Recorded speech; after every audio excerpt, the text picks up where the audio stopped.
तो सुखदेव जी महाराज के जन्म की कथा आती है कि एक बार पार्वती ने भगवान शिव से प्रार्थना करी कि आप मुझे अमर कथा सुनाइए।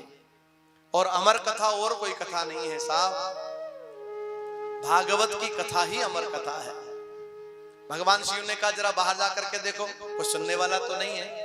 तो बाहर जाकर के देखा, एक तोते का सड़ा हुआ अंडा पड़ा था, बिगली, उसको देख करके चली आई। कथा का आरंभ हुआ और 10 स्कंद पूरे हुए। एकादश स्कंद में पार्वती को नींद आ गई। 12 स्कंद पूरे हुए। भोलेनाथ ने आंख खोल करके देखा, या तो पार्वती को नींद आ गई। तो यह हुकारा कौन दे रहा है? पुराने जमाने में कथा होती थी तो बीच बीच में बोला करते थे हरे हरे। आजकल तो हमारे तबले वाले भाई साहब भी बोल देते हैं, तो जरूरत ही नहीं पड़ती है, क्योंकि पहले कहने वाला भी एक होता था और सुनने वाला भी एक होता था। भाई श्रोता कम होते थे तो बीच बीच में बोलना पड़ता कि मैं जग रहा हूं, नहीं तो कथा में नींद भी आ जाती है।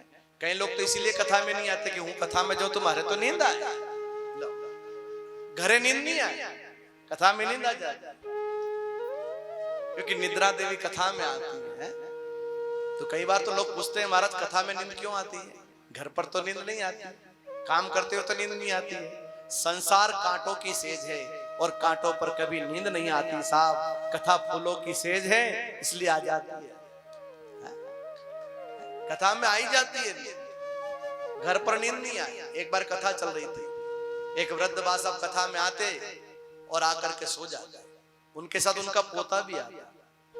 कथावाचक ने देखा कि ये बा साहब रोज कथा में तो आते हैं पर सो जाते हैं, इनको कथा का लाभ नहीं मिलता। तो कथावाचक ने उस पोते को बुलाया, उस बच्चे को बुलाया कि ये कौन है? बोले मेरे दादाजी। अच्छा तेरे दादाजी। तो एक काम करिए, यहाँ आते हैं तो सो जाते हैं, घर पर नहीं सोते? बोले हाँ, इनको घर पर नींद नहीं आती, यहाँ आकर सो जाते हैं। तो कथावाचक ने 2 रुपया दिया, ले फिर दादाजी सोवे ना तो उनको उठा दे। बच्चे को 2 रुपया मिल गया, खुश हो गया। और दादाजी सोवे तो बच्चा हिला दे। कथावाचक ने कहा कि 2 रुपया काम कर रहा है। दादाजी घर गए, दादाजी ने उस बच्चे से कहा कि तू मुझे क्यों जगा रहा था? उस बच्चे ने कहा कि कथावाचक ने आपको जगाने का 2 रुपया दिया। दादाजी ने कहा कि ये 5 रुपया रख पर सोने दे। कई लोग सोने आते हैं साहब, ये कथा तो जगाने वाली है साहब, पर एक बार जगाती है तो फिर सो नहीं पाते साहब।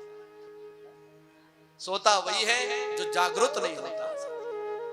ये कथा तो जगाती है, पर पार्वती को नींद आ जाए तो आप और हम कौन होते हैं साहब, हैं?